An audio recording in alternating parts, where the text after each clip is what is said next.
Good morning, everyone, and good evening to those of you joining us from the US. I'm Bambina Olivares, the Director of Programming for Manila House, and your moderator for today.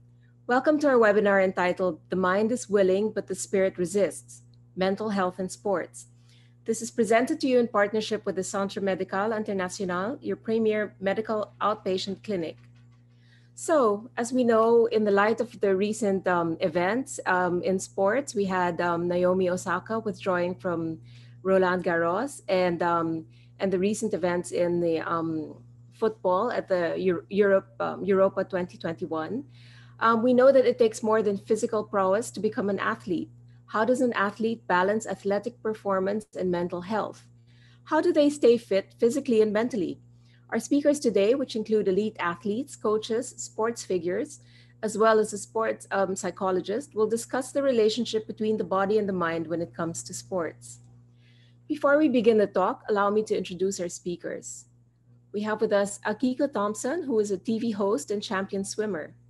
Olympic athlete Akiko Thompson began swimming at the age of 6. She was part of the Philippine national swim team in Seoul 1998, Barcelona 1992, and Atlanta 1996.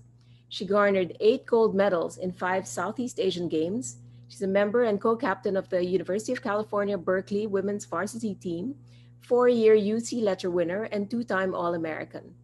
She attended the University of California at Berkeley, graduating with a degree in anthropology, and then earned an MBA at the Ateneo de Manila University. She later became a television host and journalist with Pro Productions at ABS-CBN.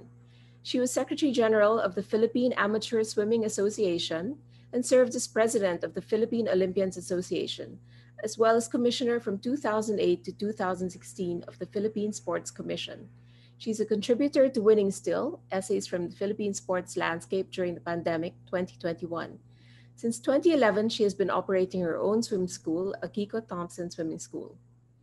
Tony De La Cruz, who is not joining us today but has shared with us a video. As you all know, the PBA basketball season has started, so he is in practice right now. But Anthony De La Cruz, more commonly known as Tony, is a professional PBA player. Playing 18 seasons for both the Shell Turbochargers and the Alaska Aces, he went on to be a central part of 3 titles with the Aces. Along with winning multiple championships, Tony was also a member of the 2007 Philippine national team that competed in FIBA Asia in Tokushima, Japan. After retiring in 2017, he was added to the Aces coaching staff and is also the director of the Alaska Power Camp, a grassroots program in the Philippines. Tony devotes his time to teaching basketball to all levels and has a passion for speaking about mental health and athletes whenever possible. Also joining us is Anton Del Rosario. He's the owner and player of FC Maharlika and a former Azkals team member. Anton is an American-born Filipino footballer who plays as a right back or center back for Maharlika, Manila, of which he is also co-founder and co-owner. He represented the Philippine national team from 2004 to 2018.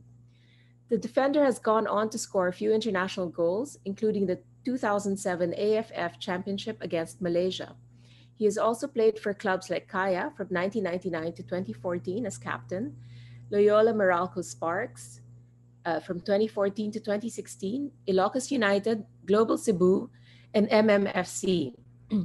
He has dedicated most of his life to developing the country's passion for football, whether on or off the field, as a businessman, host, and model.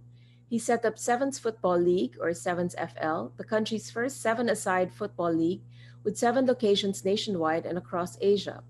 He was instrumental in bringing David Beckham to the Philippines with AIA.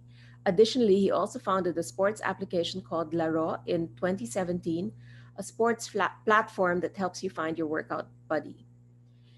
TJ Manotoc is a sportscaster, sorry about that, and mental health advocate.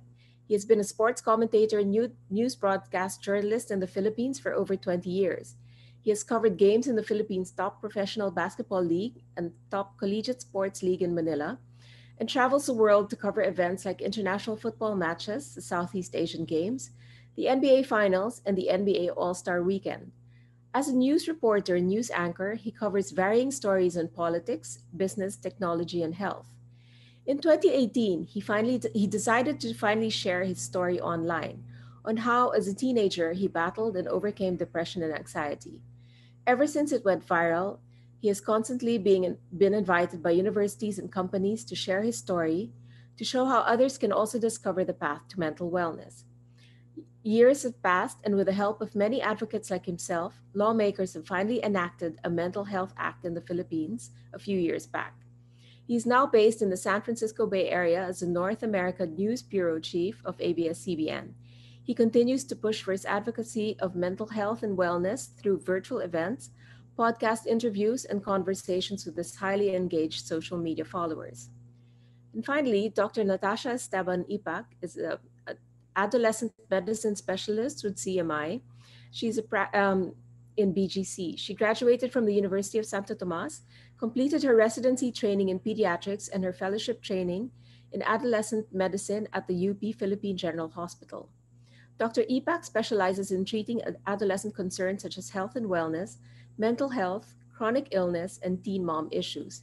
She also does psychosocial screening and assessment. She's a fellow of the Philippine Pediatric Society and a diplomat of the Philippine Society of Adolescent Medicine Specialists, Incorporated. She has conducted various lectures on diverse health concerns about adolescents and has published research throughout her career. Our floor will be open for Q&A after a speaker's discussion. For questions, kindly send them through the Q&A box below. You may also stream this webinar through our YouTube channel after the session. It should be up in about a day or so. So, sorry. So now let's start. I'm going to give the floor to our first speaker, Akiko Thompson. Akiko, I wanted you to talk about your journey as an Olympic athlete and how mental health has played a huge part in this, and how you continue to advocate for mental health even after you've finished your career as a competitive swimmer has ended. Thanks. Thank you. Yes, thank you, Bambina, and for inviting me to be here this morning. It's great to be part of this conversation and just to share my own experience. You know, as a elite competitive athlete, I guess the assumption can be that we really spend more time developing ourselves physically, but really that couldn't be farther from the truth. Mental component is such a huge aspect of an elite athlete. There are different things, pressures that competitive athletes have to deal with, expectations. I think it's also, you know, just around the whole realization that there are many eyes watching you.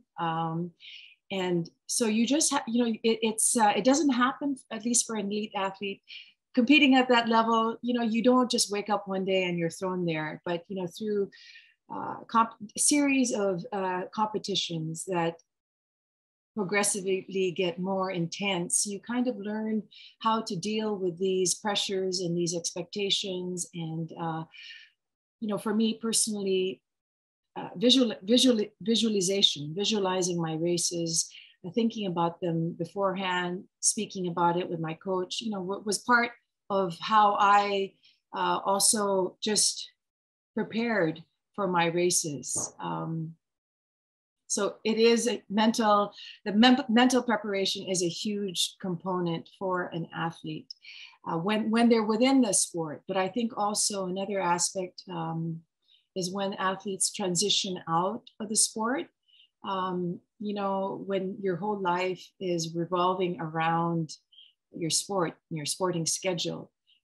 You know, my mother used to joke about how I majored in swimming in college. And I think there's truth to that, in that just everything revolves around it. And so that when you transition out of sport, it can be very shocking to the system. You know, there's a huge hole and gap. And for many athletes, you know, that's a time of reflection and thinking about, oh gosh, is this it? Is there anything else I'm good at that I can do? And for me personally, you know, that took me a year or two to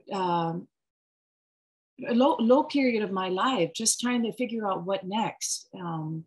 So that's another component. And then when you think about athletes in this day and age, I think it's even more challenging because I think everything is magnified with social media. There's so many more people commenting, and and how do you process all that, right? We're human beings, and you can't help but notice the things that people are saying. And so I think that's another component that makes it very challenging. And then on top of that, also just this past year, COVID has been challenging for everyone, and for those athletes that have been dreaming about competing at the games, the whole uncertainty of that,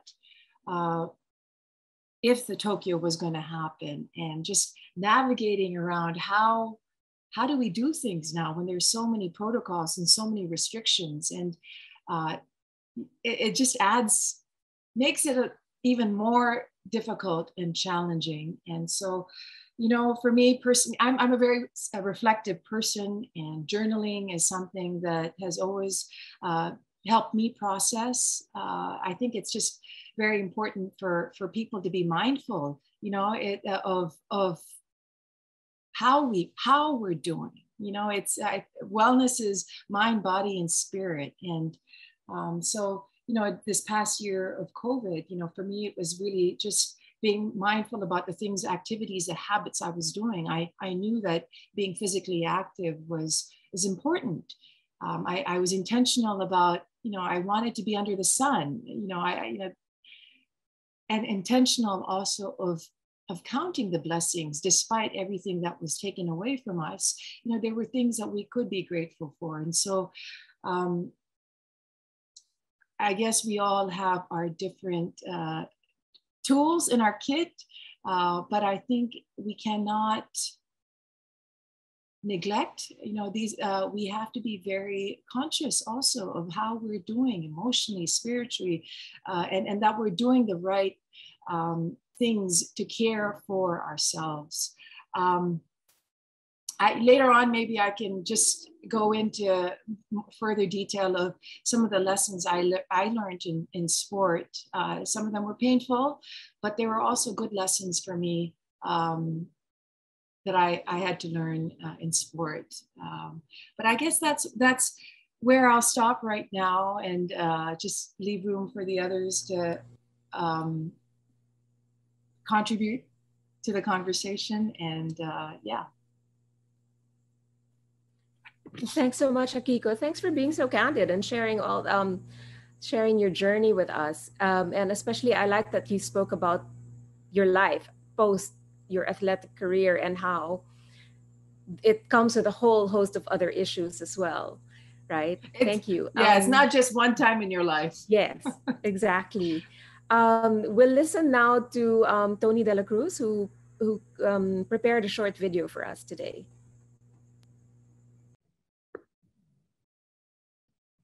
Hi, my name is Anthony De La Cruz. Everyone knows me as Coach Tony. I am currently the assistant coach for the Alaska Aces, and I played 18 years in the PBA as a professional athlete.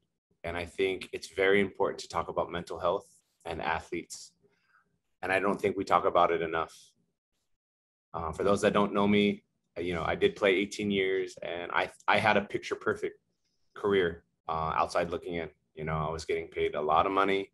I was on good teams. I was actually the captain of the team that I was on.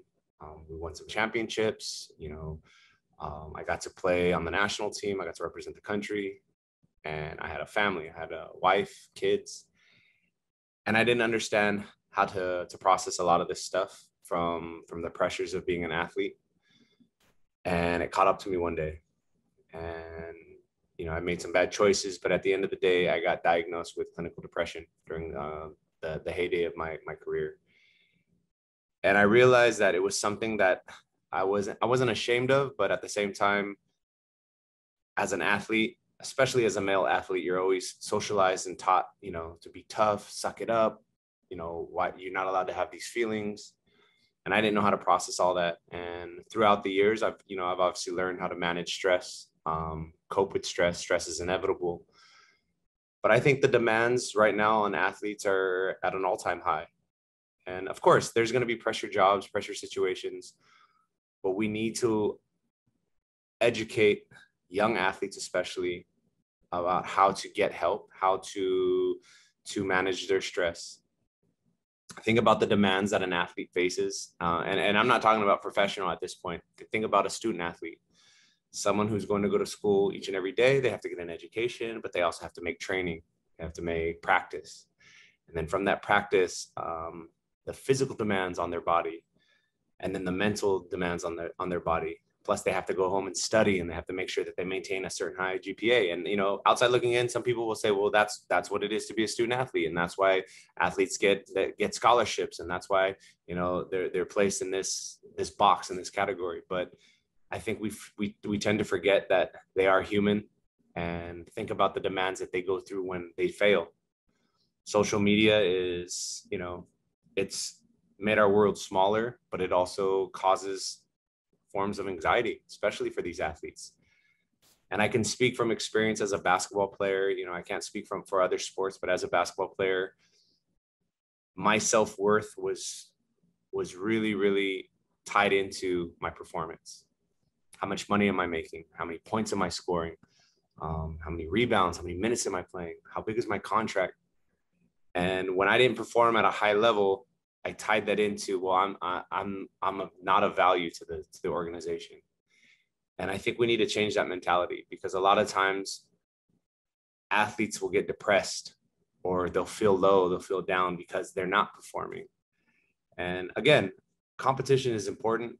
We need to competition is going to, you know, bring out the best in people. But at the end of the day, we need to teach athletes, teach these young kids how to be able to manage all this and be okay with all this. I found meditation, I found yoga, I found a new spirituality in trying to stay in the moment. And I think that's really helped me mentally. I try to teach that to the young athletes now, whether it be on Alaska or young basketball players or other athletes that I meet. It's okay to mess up. It's okay to fail. That's part of the learning process. It's not the end of the world. How do you stay in the moment? How do you maintain levels of confidence when you're doing well? How do you bring up your confidence when you're doing bad, or when you're not doing so well? I don't like to use the word bad. But at the end of the day, I think we need to start having these conversations about mental health. And I think it's important here in the Philippines, especially because we stigmatize the word mental health, or the words mental health. People automatically think you're crazy, and it's so dismissive. And I think if we can have honest conversations and dialogue about what it is to be healthy mentally, then we're gonna start to go in the right direction. I use this analogy all the time when I talk to people about what it is to be mentally okay. And as an athlete, if you sprain your ankle, at some level, you'll be able to still run, or probably walk, and depending on how the severity of the ankle sprain, right? So if you sprain your ankle, you might be able to continue on with the game or with the play, but you'll alter the way you run, you'll alter the way you walk. And at some point, because you're limping, maybe your knee will have to bear the burden. And if it's not your knee, maybe it's your thigh. And if it's not your thigh, maybe it's your hip. And it goes all the way up. It's all connected throughout your whole body. But at some point, something's going to give. And I say it's the same thing with mental health. If you experience some kind of trauma, some kind of adverse situation, and you don't get the proper resources or support that you need, especially with processing a loss, processing being cut, processing, you know, some kind of adversity, you don't understand or fully know how to grasp it, and you keep it inside, you suppress it, at some point, just like this ankle sprain, it's going to come out in another way. And it might come out in maladaptive coping strategies, alcoholism, gambling, domestic violence, womanizing. You know, again, I'm not here to judge anybody, but that's why it's important to have these conversations about mental health. That's why it's important to have a balance and learn and teach young athletes, especially, how to cope and how to manage their stress. So for me, it's the biggest thing right now that aside from nutrition, aside from, you know, preventative exercises, mobility, flexibility, mental health is one of those pieces of the pie that we need to figure out and address so that we can have healthy athletes and athletes that are going to thrive and succeed. Thank you. For that, Tony. Thanks for providing that video. And I guess you're now in the whole in the midst of the PBA season, and so I hope your team is all motivated and in the right state mentally and physically. And now I turn you over to Anton Del Rosario, who is joining us from LA. I hope it's not too late there, Anton. Oh no, it's actually perfect timing. It's good to see your face. It's been a while. Yes, nice to see you. Yeah. Yeah, it's also nice to see please. Akiko as well. So first, I want to say thank you very much to you, Bambina, and to Manila House for having us. It's an honor to be selected, especially amongst these characters over here in the sports world, right? They've done a lot for the country, and I really appreciate you putting me with them. So going to mental health, right? Tony and Akiko explained how critical it is to address this.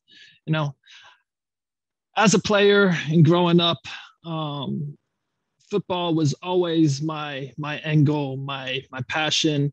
It's what got me through everything. Right, it's what I would go to get away. It's what I would go to make me happy. Then once football got a little bit more serious, right? We saw that the leagues were starting up. We saw that the competition was getting heavier. We saw that, people were successful, people weren't successful, guys dropping in and out left and right, right? You start seeing that and things like that don't make you love the game so much anymore, right? At some points, it takes a toll on you. And sometimes it comes to a point where you kind of fall out of love with the game. And these are hardships that people outside of, outside of that whole, I guess, team aura, they don't really understand, right? It takes a toll on you playing at a certain level and devoting your life to a sport. We find it to be a religion, right? I mean, we live and die for it. And if it's not going the right way, then that takes a toll on everything. And it could lead you down a very bad spiral, right? At one point in my career, I was having a tough time with it. I got, cut from the national team in 2012.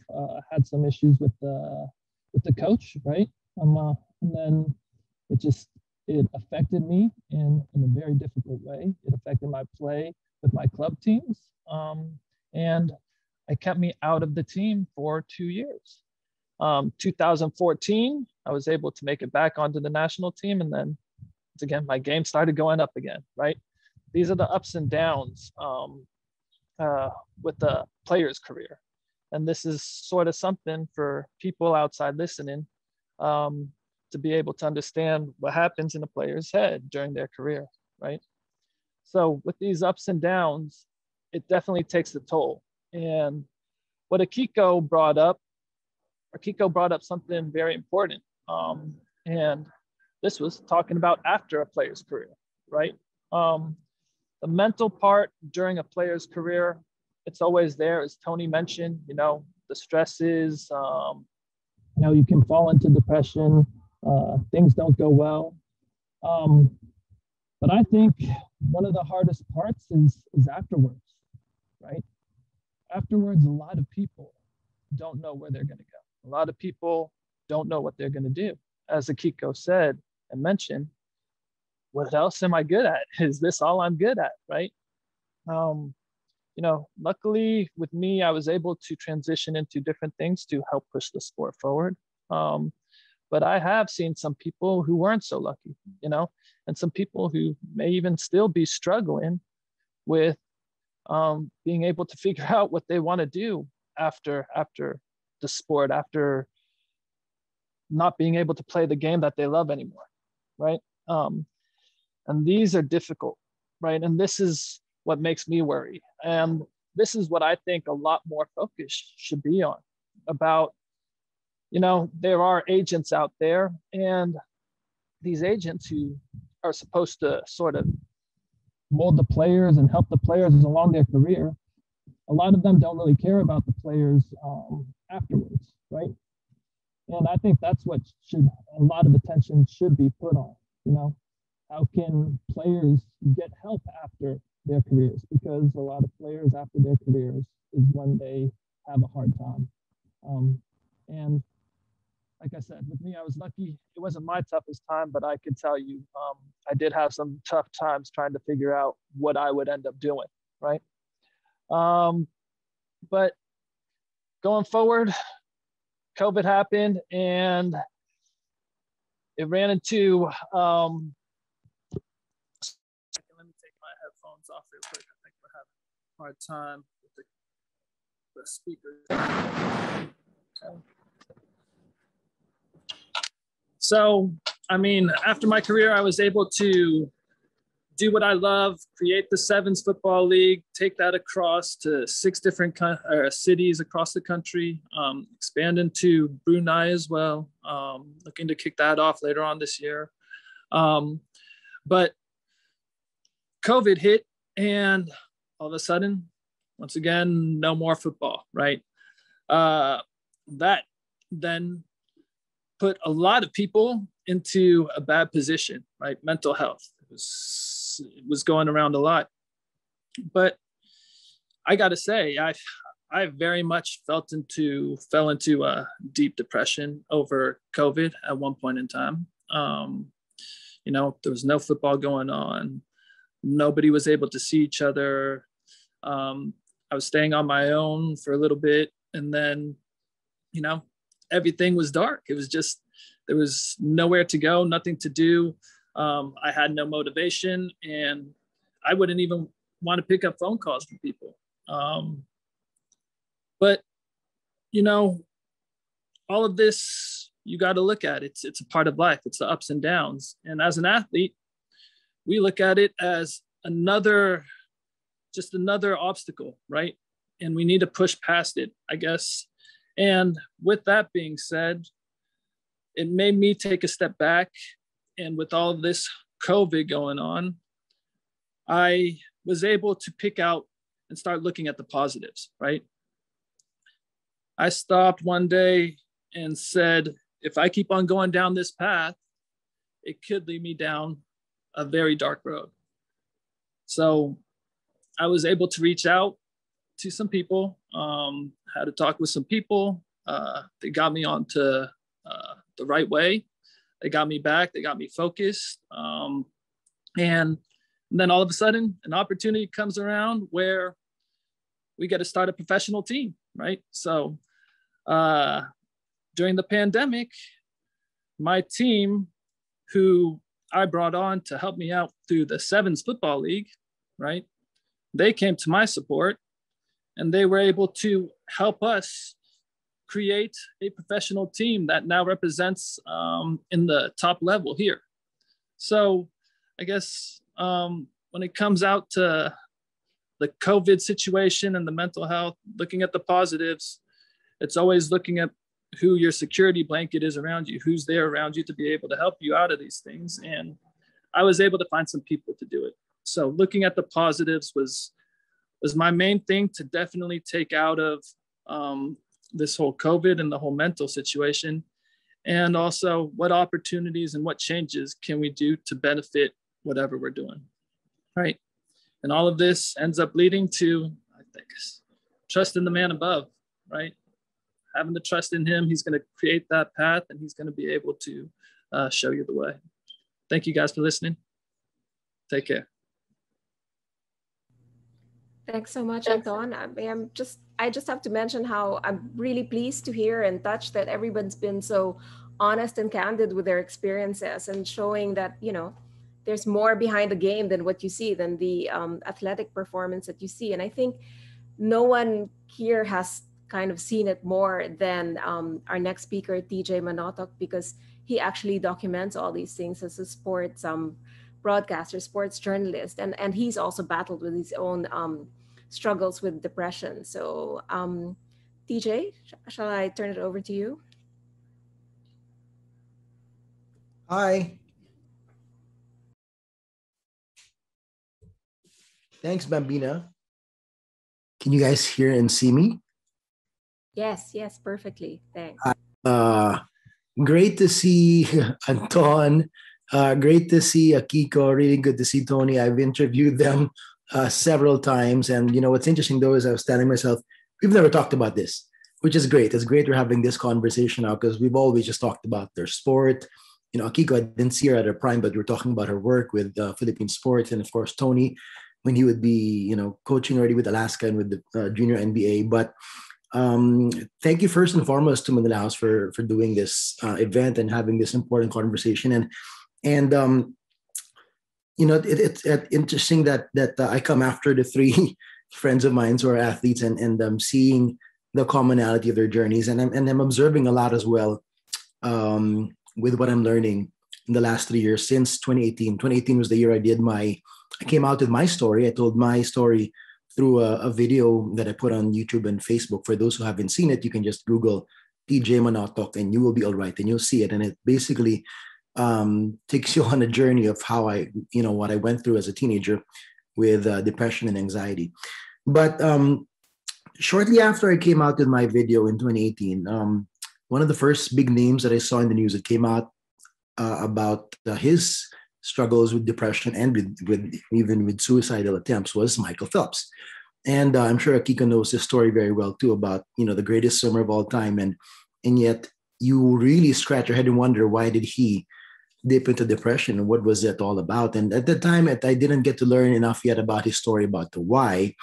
But what I was pleased to see then was his proactive action, that he was helping organizations with children, specifically the Boys and Girls Clubs here in the US, in terms of building emotional resiliency. So I love the fact that aside from giving awareness, he was already taking proactive steps about how to basically strengthen kids, and how to prevent, if it can be prevented, the incidences of depression and anxiety by making kids more resilient. Fast forward to 2019, shortly before the pandemic, I was in a personal development seminar event in LA, and I met a guy.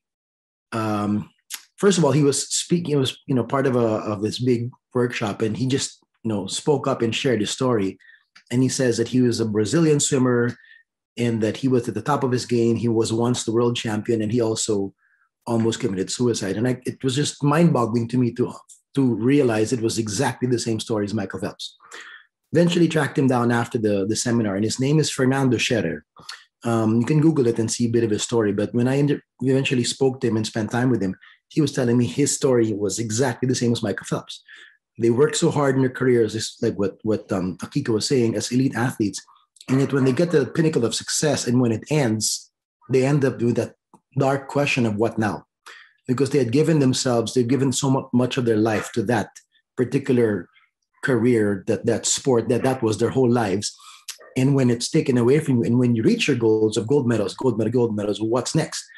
And they suddenly felt the emptiness. And then it was, as a sports journalist and as somebody who's an advocate for mental health, it was so fascinating and enlightening to see that side of it, and how you see that commonality, especially for the elite athletes, and how important it is for them now to tell their story, to give it back to the youth who are getting into sports, who want to be elite athletes, and how they're learning so much more now, how they can prevent the burnout, how they can find that balance, as Tony was talking about. One lesson I'll never forget learning from the interviews I've done is with our kababayan NBA champion coach, Eric Spoelstra of the Miami Heat. I interviewed him. This is in 2000, I think 13, the year of their first championship with the big three, with Dwayne Wade, LeBron James, Chris Bosh. And I remember asking him what it was like dealing with all the egos of these professional athletes, not just professional athletes, these are, uber superstars on his team. And I'll never forget what he told me. He told me that the mindset that he has embedded in his team from day one is that they have to operate by compartmentalizing their lives. Meaning, if you can imagine a vitamin container, when you have Monday to Friday or Monday to Sunday, and you got different compartments for AM, PM, that's what I envisioned right away. And he said, in the basketball court, they are just who they are, playing their roles. This guy's a power forward. this guy's a point guard, this guy's a center, and that's just I'm the coach and this and that. Outside the court, then there's something else. Then they're the parent, then they're the entrepreneur, then they're endorser. And he's made it a point to really make clear cut those boundaries. And I think that's such a powerful mindset to have when you're involved in elite sports. Like right now, that's what Michael Phelps is advocating for. If you want to learn more about his story, look up this podcast that he guested in recently on the podcast of Tim Ferriss. Just type Tim Ferriss and Michael Phelps. I think he was with another good friend of his, one of the best Australian swimmers. Like he nicknamed him Hacky. I forget his first name, but that's what he calls him. And I'm sure Akiko knows what I'm talking about. But it's interesting to see the commonalities of how elite athletes, you know, who have succeeded, like Anton and Tony and Akiko, and how you reach a level, then there's this dip. And I think it's great that there's, you know, as Akiko said, social media makes it more magnified now, makes it more difficult. That's why Naomi Osaka, you know, feels the pressure and knows when to take a day off now, knows when to take a tournament off, even though it's going to cost her, you know, a few $100,000. But at the same time, it's a double-edged sword, but I think we can use it as a weapon for information, for inspiration. With more and more athletes coming out now, they can share their stories where people can learn from them, not just young athletes, but people in general. We look to sports for inspiration. We look to sports for lessons learned, you know, from all of our sports champions. There's something we always get out of it as fans, whether we're an athlete or not. But now I think it's also very helpful to look to sports to see where we can find that balance, where we can find mental wellness, and as Akiko mentioned, holistic wellness. And if we can find those athletes who have found that, you know, and like, you know, one of the guys I look at now is like LeBron James. He's actually the endorser of a meditation app named Calm. I was driving around here in San Francisco 2 years ago, and I see billboards of LeBron James with his eyes closed with the headphones because he's endorsing a meditation app, which is great. Now that you see the best athletes advocating for mental wellness and meditation and mindfulness, that's a wonderful message to send, more than, you know, the highlight dunks, the bling bling, the championship rings, and all that. So I'm confident. I'm hoping and praying that this continues. This is a trend that we can, you know, continue to share this story. We can amplify their messages. We can help save lives, and I'm sure we can help touch many, many lives as we continue to have discussions like this. So once again, thank you to Manila House Bambina for having this event. Thank you for inviting this, you know, exceptional cast of characters, and I'm humbled to be part of it. And I can't wait to hear from Dr. Natasha as well. So I'll have some of the questions later, but I'll pass it back to you. Thank you. Thanks so much, TJ. Thanks again for your openness. And like I've said, you've seen it all, right? Because you've been documenting this throughout your career, and you've had your own struggles to deal with. So, you know, and I like the sense of compassion as well and understanding that you bring to the entire issue. I'd like to turn you over now to Dr. Natasha Ipac, who will bring a medical expert's point of view on the topic. And she is a specialist with CMI. CMI, as mentioned earlier, is our partner for today and a premier outpatient medical clinic located in BGC. It offers consultations by phone, by video, or in person, as well as laboratory and diagnostic procedures. So with that introduction, let me turn you over to CMI's adolescent medicine specialist, Dr. Natasha Esteban-Ipac. Thank you very much, Bambina. Hi. Hi, good morning. Thank you very much. So while they're setting up my slides, I would like again to thank Manila House and CMI for the opportunity to really be here. Really an honor and a privilege to be with the people I just get to watch before, at least in TV. Now, Akiko, Tony, Anton, and TJ gave their own experiences, and nothing beats that, really, in terms of sending our message of how important mental health really is in sports. But I have the task of summarizing what it is that they actually said. So allow me to do so, maybe not based on my experience as an athlete or as TJ reporting it, but as a physician who actually handles a lot of patients with mental health. Now, sports literally make someone move, but for us, but for me, let me point it out why we should actually have a move for mental health in sports. So next slide, please. Let me just move you with 4 general points that was practically discussed in this session. But let me start off with what Phil Davis, an American mixed martial artist, once said, that The mental game is the entire game. The physical is only an extension of what you're capable of doing mentally. If you're fatigued mentally, your body is fatigued. If you're frustrated, your body is now fatigued, and it isn't moving as fast, and it doesn't look as sharp. Mental toughness and the power of your mind is just really unbelievable. So my first point in my move point is, next slide please, number 1, is that mental health is really wealth. Next slide, please. Next slide, please. So, mental health is important in every stage of life, be it from childhood, be it adolescent, even throughout our adulthood. And because mental health, as WHO defines it, is not the mere absence of poor mental health, and mental health is, they're actually not the same with mental illness. Okay, they're not the same thing. Because a person can actually experience poor mental health yet not be diagnosed with a mental illness. On the other hand, a person diagnosed with a mental illness can actually experience good physical, mental, and even social well-being. So again, WHO defines mental health as not the mere absence of mental illness, but it is actually a state of well-being in which an individual realizes his or her own abilities, can cope with the normal stresses of life, can work productively and fruitfully, and is able to make a contribution to his or her society. Now, practically, mental health is just a way of describing our emotional, psychological, and even social well-being. So it affects how we think, how we feel, and how we act. And it also helps us determine how we actually handle stress, even relate to others, and just make healthy choices.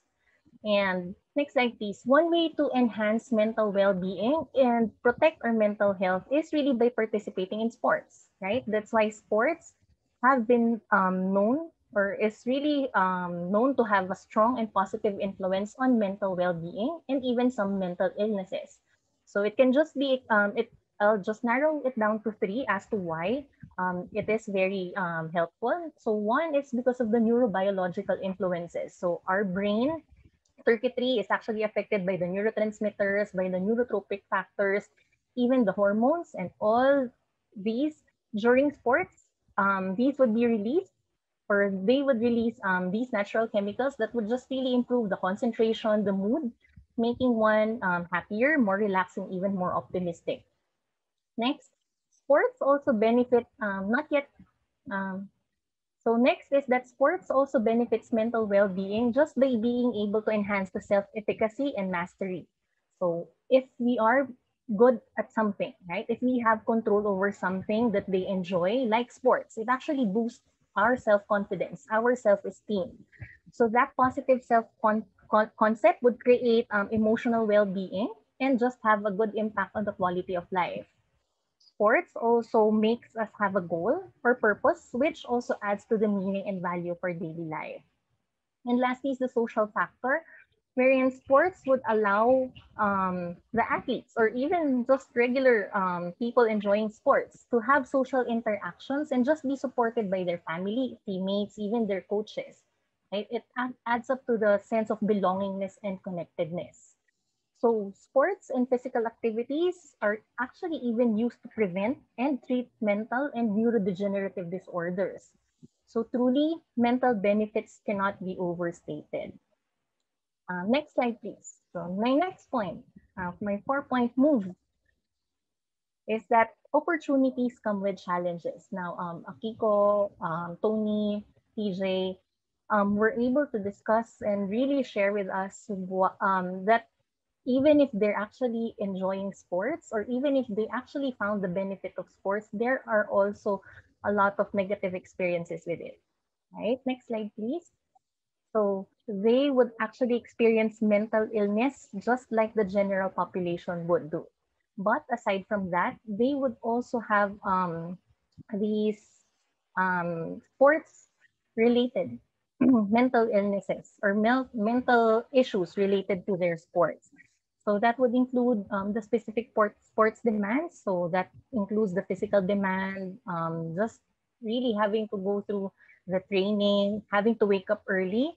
So as mentioned even earlier, you have to be, especially for student athletes, it's practically like having two full-time jobs, right? One is their academics, the other one is their sports.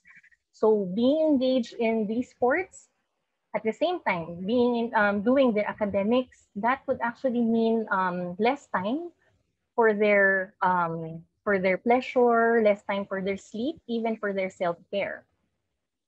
Another thing is the social demand, as what was highlighted by the four earlier. Really, the pressure and the expectations to perform well, more so to win, that is actually a bit heavy for them. And this would really be from the parents, relatives, even the coaches, or even the organization or the sports organization themselves, right? Because they're the ones who would really push them to really be successful. And Akiko initiated that really the advent of social media is very, very contributory to how it is really different now as it was before, because they would actually highlight success very much, while they would also pick up the failures, which would really spread fast. You know, like even if it just happened a few seconds ago, like everybody would be able to know it from every part of the world because of the advent of our social media. And add to that, because of that, sometimes they also experience the bullying, the threats, the harassment, even the criticisms associated with it. Next would be the financial gain or loss involved. Of course, some would really be doing sports, especially if it would be for their scholarship or just for their opportunity to study and be employed. Not as much mentioned, but having injuries or having chronic pain is also a concern for our athletes, because sometimes they would need to temporarily break from the sports, but more so if they would have to totally stop engaging in the sports they love. So which is somewhat related to the next one, to the retirement, which again, Akiko and PJ was already mentioning how really the transition to like finding yourself or like looking for or filling that hole that was actually missed when you stop doing the sports that you like. And also again, the effect of the pandemic, right? The canceled and suspended sports events, even the lockdown, like the isolation, somehow the athletes would, lose a bit of their self-identity, and just the uncertainty of when it will resume, that also adds up to the burden. So again, aside from the baseline risk of the general population in having mental illness, those engaged in sports who do have an additional stress, physiological and psychological challenges, which may precipitate our mental disorders. But the problem is, next slide please. I would like to quote Marty Fish from what he said. Mental health is not very easy to talk about in sports. It's not perceived as very masculine. We're so trained to be mentally tough in sports. To show weakness, we're told in so many words, is to deserve shame. But I am here to show weakness and I am not ashamed. So my third point is, next slide please, we really need to validate their vulnerabilities. Next slide please. So athletes would really excel at everything, right? They're motivated, they do embrace challenges, they're championed to be mentally tough. But these same strengths are actually what would also make athletes reluctant to seek for help, right? So they're actually really vulnerable. They would not tend to seek for support, mainly because of the stigma, as one mentioned, because it would expose their weaknesses, making them risk losing either their contracts, lose financial gains, or they would really just lose whatever that it is that they enjoy doing, or even their own identity. But also, there is also a lack of understanding about mental health and its influence on their performance. And lastly, is just the culture of mental toughness. So there really is a perception that the help-seeking sign is a sign of weakness. So how can we validate it? Next slide, please. So for stigma, we help destigmatize mental illness. And it's not just really for athletes. It's supposed to be for everyone. So as mentioned by Anton earlier, it's okay not to be okay. It's normal not to feel our best all the time. So we just need to reassure and encourage them instead and just tell them that that there is something we can do about it, and that we understand what they're going through. Next, for the lack of understanding about mental health, we need to increase our mental health literacy, but it's also about time that we just not learn about mental health, but also promote it. That's why I really appreciate this webinar that we're having this morning. You need each and everyone to really help us advocate for mental health and well-being. Even as simple as emphasis on proper diet, exercise, sleep habits, these are very important. And for the culture of mental toughness, it also takes strength to admit our vulnerabilities. So really admitting the weakness is actually a form of mental toughness by itself. So if they do admit it, please do help take care of these mental health concerns. Okay, don't just shut it off. Okay, there are treatments available and helping them cope. And at times, just even listening to them would really be helpful. But aside from taking care of those who have mental health disorder, it's also important for us, the next slide please, to prevent mental health disorder. So screening is also one important way for us to really help address this. So for us, not really for me even, not just as a physician, but as a family member, as a friend, or even as a colleague, we need to watch out for, the signs of distress already present. So if they would be presenting, for example, with signs of withdrawal, agitation, if they're feeling extremely sad or with low energy, any changes in eating, sleeping or eating patterns, if there is weight gain or weight loss, if they do express hopelessness, or if there are any forms of violence, please act. If you notice something, just ask for help and help us. You can refer them outright.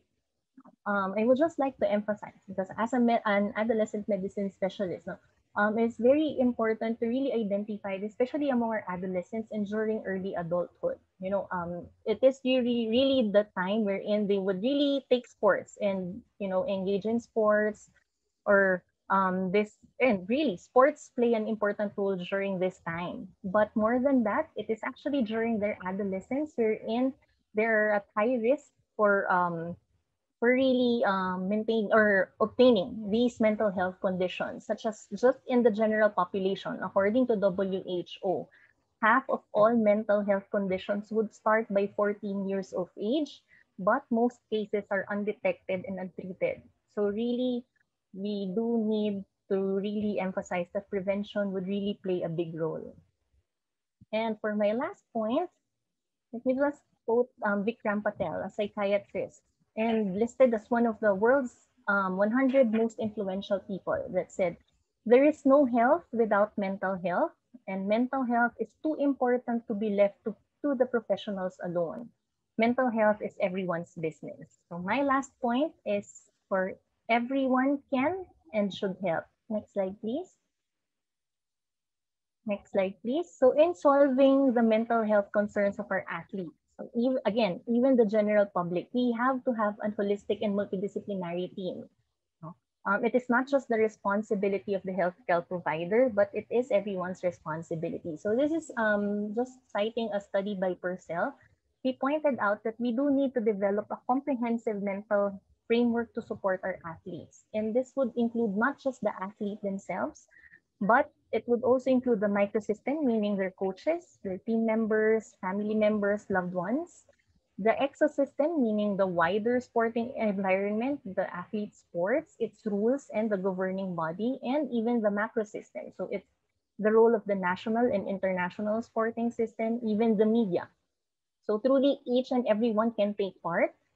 And aside from, again, all those, just by helping us, those I mentioned earlier, so help us by breaking stigma, promoting and advocating mental health, help us take care and prevent mental health disorders. So to summarize, next slide please, sports really makes an individual move, right? But we should also remember that we should also make mental health in sports move, because one, mental health is wealth.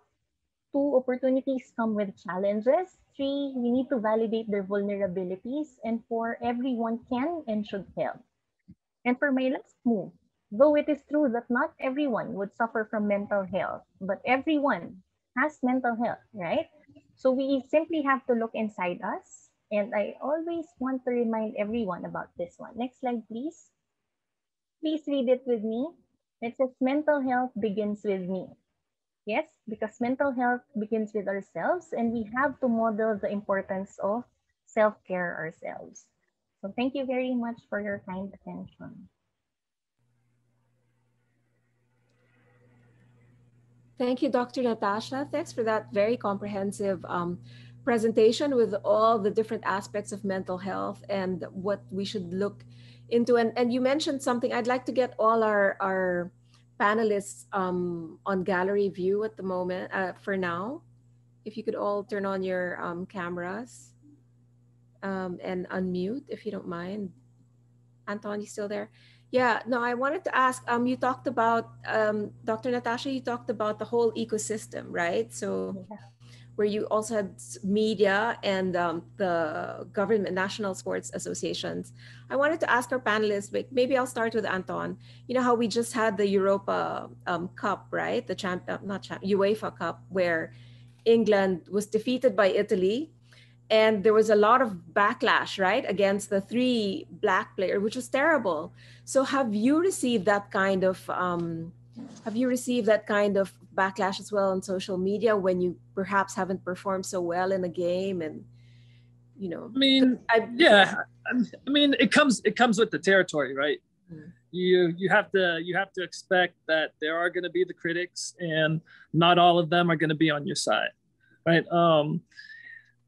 I guess what you have to do, I mean, you got to be mentally strong to be able to tune that kind of stuff out, because if you start letting that stuff affect you, then it's going to affect your game. It's going to affect everything that you're doing, and everything around you, right?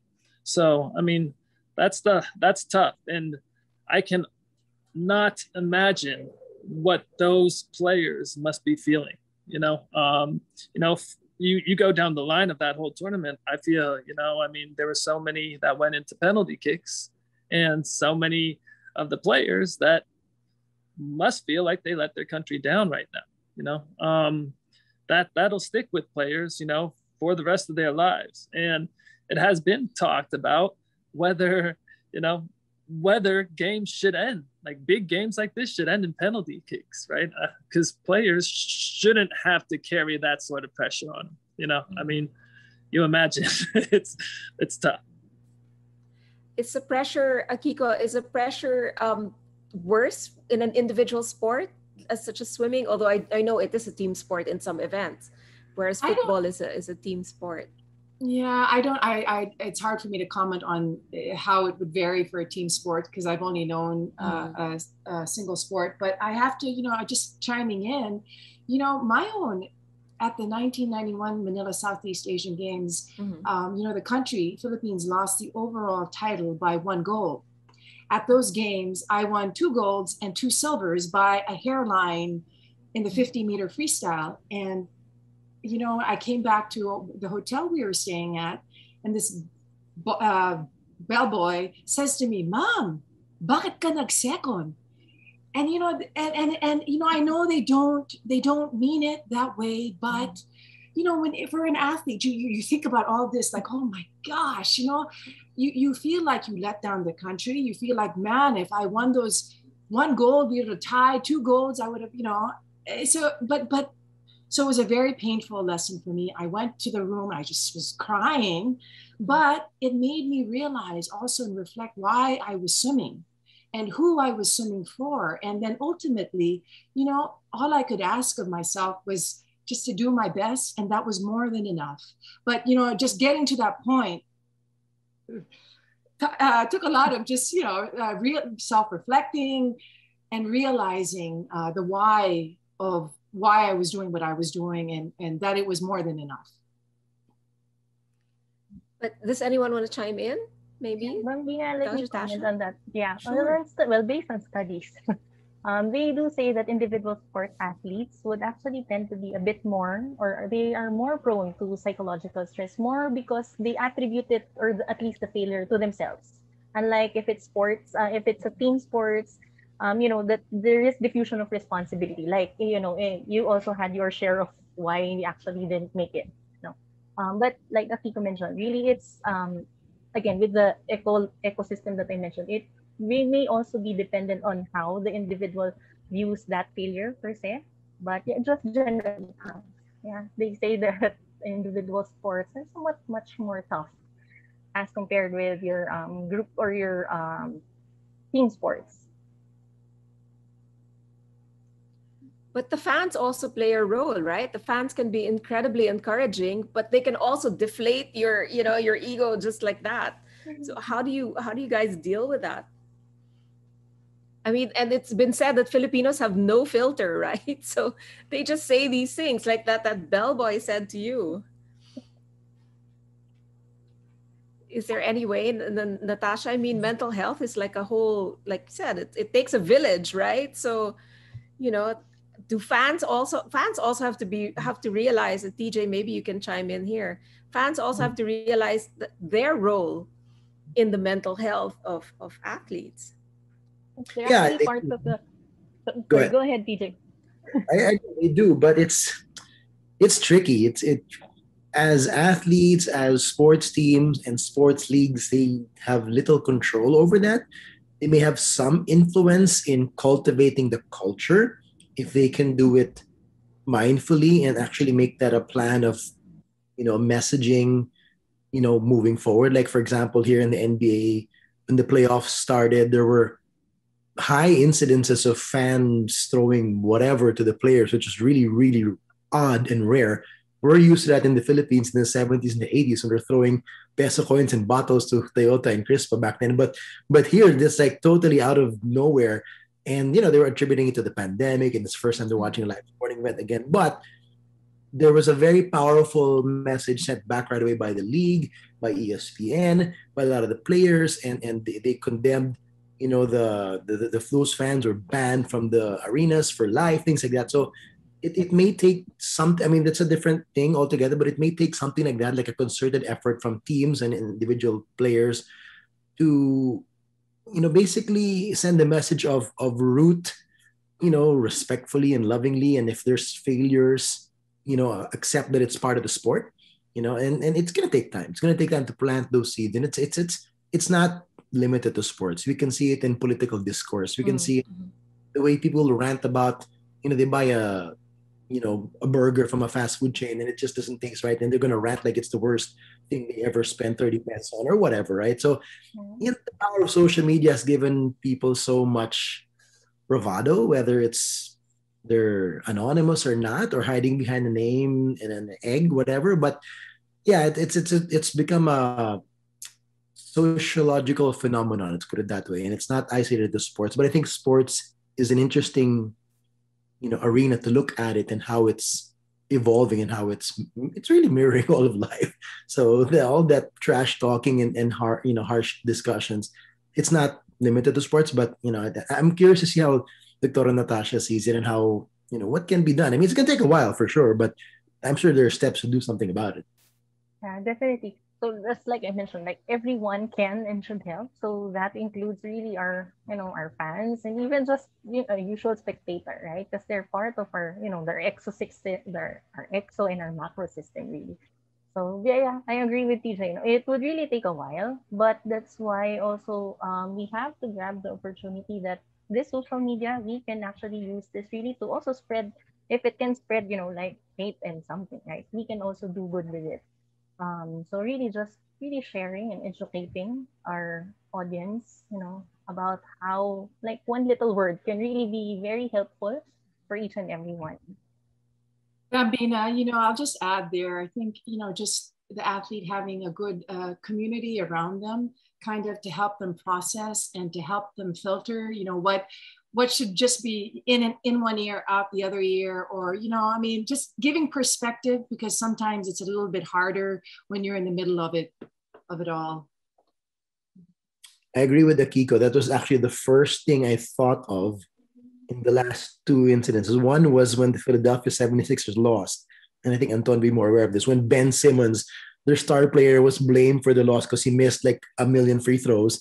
And I was worried for his mental health because he was already getting bashed, not just by the opponents, but by the loyal fans of Philadelphia.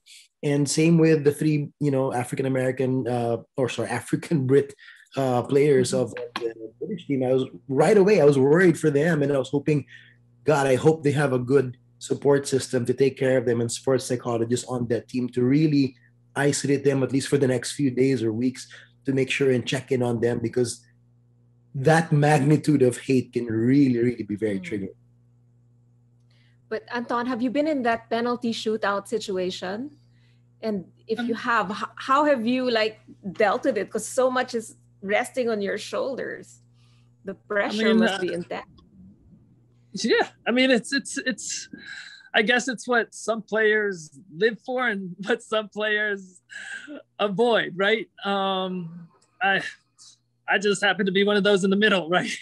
I was one of those, hey, if I get picked, I get picked. I got to do the job, right? Of course, the pressure's there.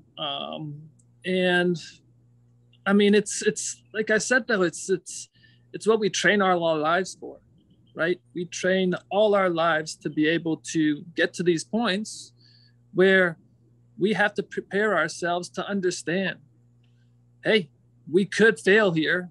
And if we fail, these are the outcomes that could happen. And we got to be prepared to deal with it. Because if we're not prepared to deal with it, then it's something that we have to second guess and think about whether it's what we should be doing, right?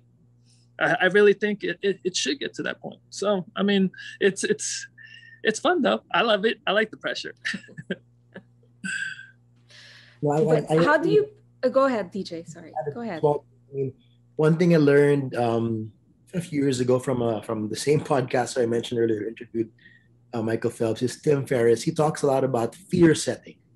There's so much old school discussions about goal setting and setting your goals, but he talks about fear setting and really drawing it out on a whiteboard and a seat, literally writing it down and what am I afraid of and why, and then why, and then why. And when you break it all down, you're like, what am I afraid of?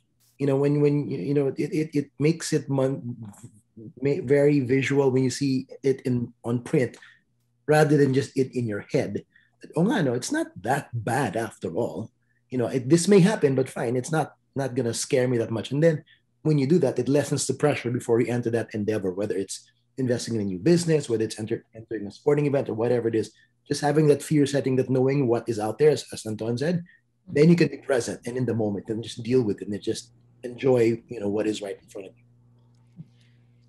But what about the mental fortitude that you need to power through an injury? You're in sports and injuries are inevitable. And sometimes you have to perform at a big game or a big meet while injured. And, sometimes you don't even want to admit you have that injury because you want to power through.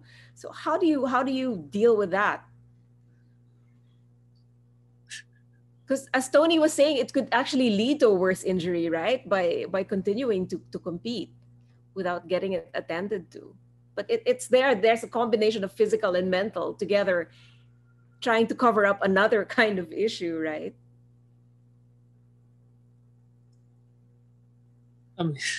That's tough. Nobody wants to talk about the physical side. I mean, I could talk about the physical side all day, Yeah, I can imagine. Yeah. I mean, great. A little story. Last season in our bubble, first game, we ended up playing Kaya, and I think about the 60th minute, I just have someone pull on my hand, right? And we think I thought it was broken, but our trainer, everybody thought it was just a dislocation, right? And I couldn't leave the bubble for the whole duration, because if I left the bubble, then I wouldn't have been able to play in the games. So we were treating it like it was a dislocation. We were pulling it, pushing down, pulling it, pushing down. End of the season, well, our short season of 5 games, I go get the x-ray, and sure enough, it's super cracked. It's completely broken. No. But I mean, this is where it comes down to, I mean, I think a lot depends on, a role of a player, right? I'm the old man out there. I have to be a leader. If I wasn't that old man, would I have stuck through it and dealt with it, or would I have left the field? So, I mean, this comes into what kind of roles you also have to play on the field. As TJ was saying, you step into these things, and Spolestra said, you have to compartmentalize. You have to know your roles. You need to know what you have to do. And I'm not there to be able to win games because I'm the old man on the field. I can't run so much, but I have to be able to show that we're tough, right? And if that means that I have to stay out there on the field to be an example for the rest of the team, then that's what we have to do. And that's where the mental side comes in. Right? Yeah. Akiko, you wanted to say something? No, not really. I mean, I fortunately, in my experience in sport, I've never got injured. Very thankfully. Wow. Never. Great. Yeah, and I attribute that to just doing a lot of drills and just making sure, stroke technique was very important. But I think also I would imagine that you would need like a sports physician to see also how, because you don't want it to progress into something that will be completely damaging in the long run for your career, long-term wise. So, but Anton's situation, you're in a bubble. What can you do? So it's hard to just, give one answer to the question. So power through the pain kind of thing, right? Ouch. That sounds really painful, Anton. I hope your hand's okay now. It's all good. It's shorter than my other fingers now. Now, and we have a couple of questions here. There's one interesting question here about a newspaper says 30 billion pesos for Olympic gold in Tokyo, which may even go up to 50 million. Does such extrinsic motivation affect mental health before, during, or after the games? If so, how far should such extrinsic motivation be allowed? Interesting. Oh, that's a hard question. I know this. I know Attorney Africa very well, so I'm not surprised that question's coming from him. But I just my thought. You can't control the people.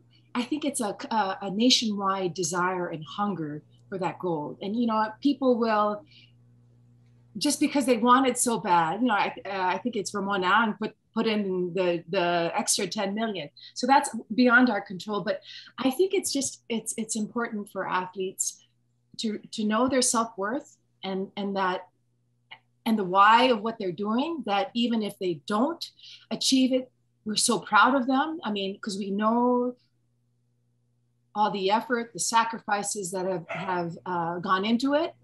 And so I realize that what can you control and what can't you control? But I think it's good to make sure that the athletes know that whether or not they achieve it, we're proud of them. And this is not, they need to know and go through that whole process of knowing why they're doing what they're doing and their value,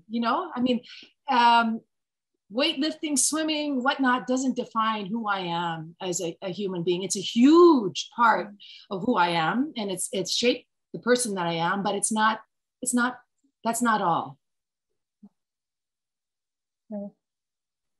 But Dr. Natasha, do many athletes kind of realize that in the end, that they're, like you were saying, you're more than just the sport you play, but some people allow it to define them and they don't know anything else, right? Yeah. That's where we do need to help them, right? That's why, again, part of the culture of mental toughness, we do need to help our athletes, because for some, really, money may be the motivation. They don't really know their why they're actually doing it, or that they're really good at it. They're just really getting motivation from other people, like do this because either their parents told them to do so, or do this because, that will put food in our table, or do this because, that's the only thing vacant for you to really go to school.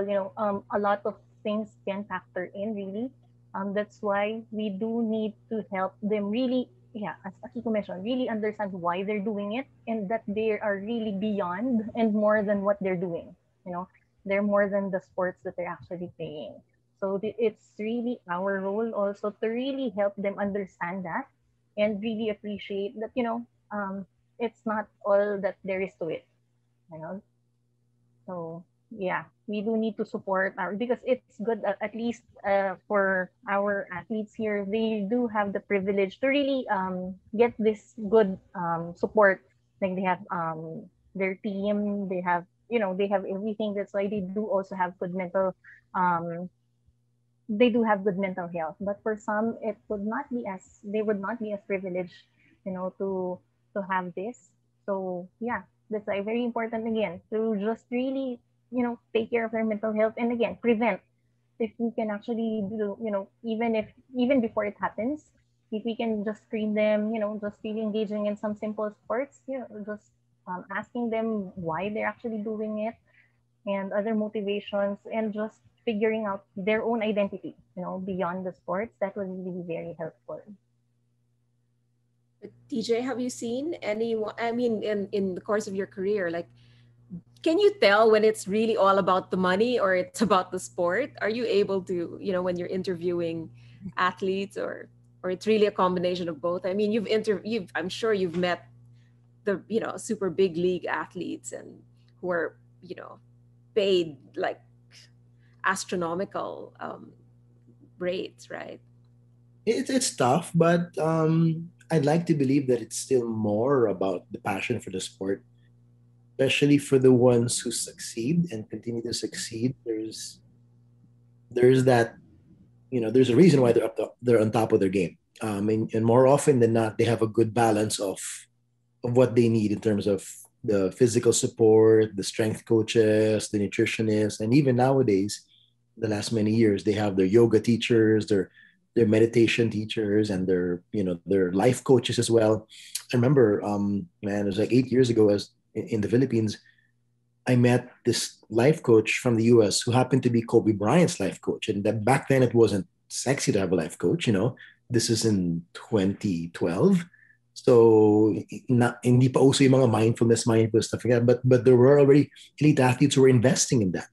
So yeah, I mean, I'd like to believe that it's really all about the passion for the game, and the joy of winning and bringing pride to your team, your city, your corporate sponsor, or your country, and that it should be little to do with the actual money that they make. I mean, it's actually, there's not that many sports that, like for example, like boxing or other sports, that money is tied to an actual event, as opposed to professional teams. They play and they get paid whatever happens. Although there are bonuses along the way if they reach the finals, semifinals, but for the most part, 90% of athletes get paid for their performance per se, regardless if they win or lose, or for that year.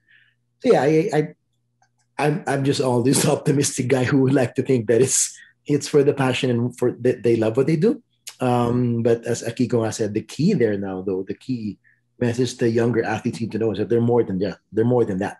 That they can't just get trapped in thinking, I am this and this is life. I am a swimmer and that's all that life is, or I am a soccer player and that's all that life is. But they have to realize there will come a time that there'll be more to it than that, and that when their career starts slowing down, they'll have to realize that there's other things they're going to have to learn to do, right, and to be a fully functioning, well balanced human being. Does it start when it must start when you're very young, because a lot of athletes are their talents come out, when the potential comes out when they're young, right? And how do you also balance that? I guess, Dr. Tasha, you have to speak to the parents as well, right, to prepare these kids. So it's not just, hey, go out there and swim, or go out there, play football, go out there and shoot some hoops.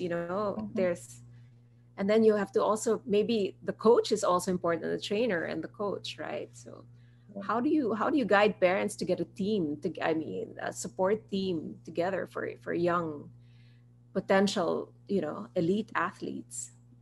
Well, mostly really just, one thing is just really talking about it. you know, Again, it's still a stigma about just, Destigmatizing talking it. it, yeah. Yeah, just destigmatizing it. Like, it's okay to talk about it. Like, if their child is actually feeling a bit sad, just having an open communication about it, that's really very helpful. And that's one thing that we always discuss also with the parents, so that really their children would come to them, especially again during adolescence, wherein the child or the adolescent really tends to shy away from the parents at this time. Um, you know, as part of nature, right? They're trying to find their identity, so they somewhat don't like their parents at this time. But just having this open communication with them, that would really be very helpful. And um, you know, um, just really advising them also that they can also help their or that they are part of their child's growth and development. That would really be very helpful also. But Anton, have you seen that with younger kids wanting to play football also, and maybe not having the skills mentally to adapt to the pressures of the game? I mean, yes, of course, and that's why they're only a handful that actually make it, right? That's why they are that's why elite athletes become elite athletes, right? Because I really think it's because they're mentally strong. Being mentally strong is I think is 80% of what you need at the top level, right? To be able to be confident, to be able to know that you can do it, to be able to deal with the pressures, to be able to deal with all the negative situations that will come your way, right?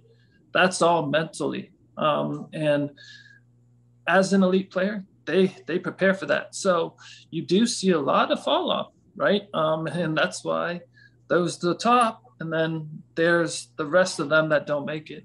And the rest of them that don't make it, they are going to go through these hardships, right? And these hardships you can't avoid, because it's all life learning lessons, lessons along the way. And these lessons mold you into the person that you become, right? And you won't, if you have someone holding your hand the whole way through, you're not going to be able to learn these lessons on your own, right? And I think these people, I mean, as much as we talk about avoiding mental health, I think there are a lot of things that people do need to also understand, that these kids need to run into and learn these failures and learn these defeats, because it sort of molds them into a person they are. So it's not being there all the time, but being there when they really need it. And like TJ was saying, talk. It's what we really need the players to do, right? If there is an issue, come out and talk, right? There was that stigma of male athletes and it looking to be, in a way shaming a male athlete. No, talk about it. That's what this world's about now. It's very much becoming a very more open world. And we hope that becoming more open. People are more open to talk about these situations, right? And I think we are going in that right direction. Yeah. Bambina, can I just add to Anton? Aside from talking about it, I think it's also about listening. Especially as parents too. I find it so hard. How do you? I mean, coaching your child. And I agree with everything Anton said. There are lessons they learn out there. But also, I guess it's also a matter of the age of the child. I mean, my boys are young. And so for me, it's also about, commitment.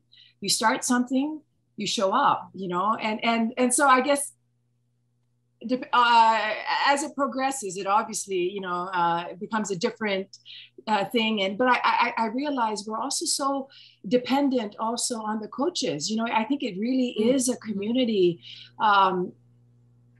If parents noticing something maybe with their child, and I think it's okay. I always hold myself back because I'm so self-conscious about being that helicopter, whatever, and I do not want to be that, but sometimes I think it's good to communicate to the coach, just to let them know maybe they're seeing something that we're not seeing. But yeah, sorry, going back, I think it's talking and listening to, and letting them know that it's okay, and just, listening. I think also a mind shift, because you can have all that, but if you have a coach that's abusive, right? I mean, that's also an old way of coaching, maybe more for team sport. Or you hear about these things like in gymnastics, and things like that. So, it has to be a concerted effort as well. And you might have a dinosaur of a coach stuck in the old ways and thinking the more he puts you down, the more motivated you'll be. Yeah. Mm-hmm. So, Sure. all the elements kind of have to, um, make a concerted effort to be more open, to talk about it, to listen, as you said, which is a great point. I think we're going to close soon, and I just wanted to thank you all for being with us today, and thank you for all your insights, and a glimpse into the world of the elite athlete, which I'll never be a part of, obviously. But Me too. yeah. But thank you for the lessons that you've imparted today, and TJ, also for your own journey and your own observations in your long career. Um, I also, before we close, I just wanted to say, on behalf of Manila House, thank you very much, and from CMI, Centre Médicale Internationale. And this talk will be up on YouTube in a couple of days. And just maybe, can I ask everyone to give their last words? Like, what advice would you give to somebody who wanted to get into your sport or your career and sort of really be the next greatest football player, swimmer, broadcast, sportscaster? What advice would you give?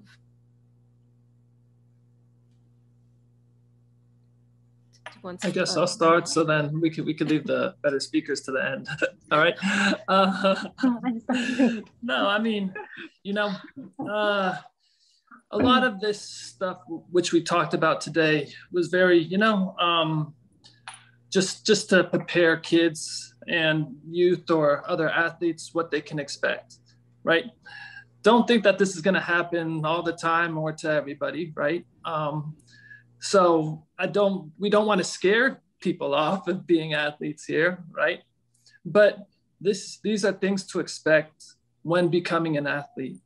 So like others spoke about earlier, take the key points, make sure you talk to people.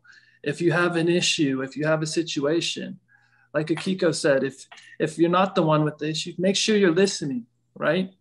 And then finding your support group, right? Being able to know what to filter out and what to keep in, and then taking out the positives of something. And lastly, I think it's being able to understand, the guy above, he creates a path for you. And if you understand that path and you believe in that path, it's going to take you to where you belong, right? It's going to have the ups and downs and the life lessons, but if you're mentally fit and if you're for it, then you'll be it, right? Thank you very much. Appreciate it. Thanks, Anton. Thanks for your time. Thanks for joining us today. Akiko, did you want to add something? Yeah, well, just very briefly, just want to echoing what Anton said, sports, I would still encourage parents and people to get their child into sports. There's just so many life lessons that they learn, skills that they learn, and just they learn more about themselves. And I know, as cliche as it sounds, it really sets them up well for life, because there's just so many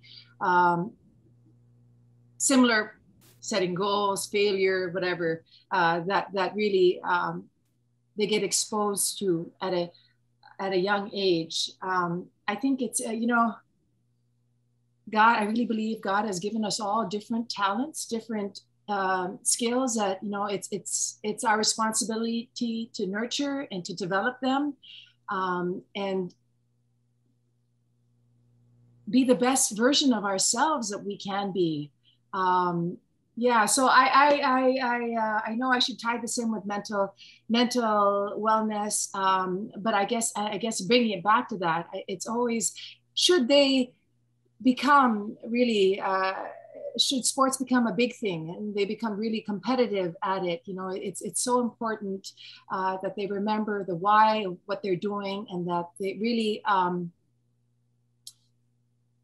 they're more than just. I mean, it's a huge part. I know I'm repeating myself, but really, this is just one aspect, one chapter of their life. And God can also use this in the next chapters of their lives. Mm-hmm. Thanks, Akiko. Thanks so much for that. DJ? Well, thanks Akiko for bringing that up because I was an athlete too. I was a soccer player and basketball player in high school and college, and wasn't good enough to be part of the elite. But I had the second best career reporting on the sidelines, and I'm still enjoying it to this day. But I think the key there is one message we want to share is that find your passion, find what you're good at, and eventually I recently learned this from some personal development coaches I listen to. When you're looking, when some people when they're seeking deep for their purpose, they realize it's in their gifts. It's what they've been God gave them that they're good at, and it's like a no-brainer. That is their purpose, and use that to make an impact in other people's lives. And then more often than not, the happiness and productivity and stability comes with that. But I mean, just as a side note, you asked about advice for careers. I mean, if you want to get into any kind of broadcasting, just learn the most out of that particular topic you want to be good at. I mean, I've heard this out of the box advice before from older journalists. They said, don't take journalism, don't take mass communications. You can learn those things on the fly, because look at nowadays. If you took up mass comm in 1980, you're now practicing journalism in 2010. You're relearning everything because things are so different with all the technology and all that. But it's the core expertise in that subject matter that you bring with you that gives you that head start, really, whether it's in science or in climate change or in sports or economics or whatnot. Then you can get a head start into that broadcasting field. But again, at the end of the day, just be true to yourself. Find what makes you excited to wake up in the morning. And for the parents out there, as Akiko mentioned, the helicopter parents out there, I hope parenting also evolves and learns to listen to kids more. I know of so many stories of kids being forced to be that they're not, forced to be a doctor, forced to be a lawyer, forced to be this and that, but their love is something else. So at the end of the day, it's just really listening, and understanding what your kids desire and what they may be good at and gifted at. So thanks again, Babina, for having this. And I'm sure we'll be spurring this conversation, and keeping it moving. Thank you. Yes, I'd love to continue this conversation. I'd like to thank really all of you for being here today. And Dr. Tasha, do you want to round it all off for us before we Without the close? pleasure of rounding it up. Well, just picking up from what TJ mentioned, really just find your passion, but it doesn't matter who you become or what you become, as long as what's important is you also take care of your own mental health, Mhm. right? And if you do know how to take care of your own mental health, just like anyone and everyone, you can also be part, or you can also take care of other people's mental health, because anyone and everyone should be taking care of each other's mental health as well. And Thanks. I agree think with on that note, oh, sorry. just one last agree about taking up sports Mhm. as well. Really a good thing for our kids, and really, well, aside from the physical activity, really just also encouraging their mental health as well. No, and I think Thank you. we've all suffered because of COVID being on lockdown. And so I think now they've opened up public spaces for kids and well, for everyone now who's been vaccinated, especially. So I think it's really important to get out there and get moving also for our own sanity, right? Mhm. Okay, and as Akiko said, which is very true, be kind to yourself. It is a time for everyone to be kind to each other and to be kind to ourselves. So on that note, again, I've said this so many times, but I'm really grateful to all of you for joining us today and being part of this discussion. And I hope to see you all again. So on behalf of Manila House and CMI, thank you very, very much for your time and your insights and your candor. Very, very much appreciated. And see you next time. Thank Thanks so you. much. Thanks. Bye.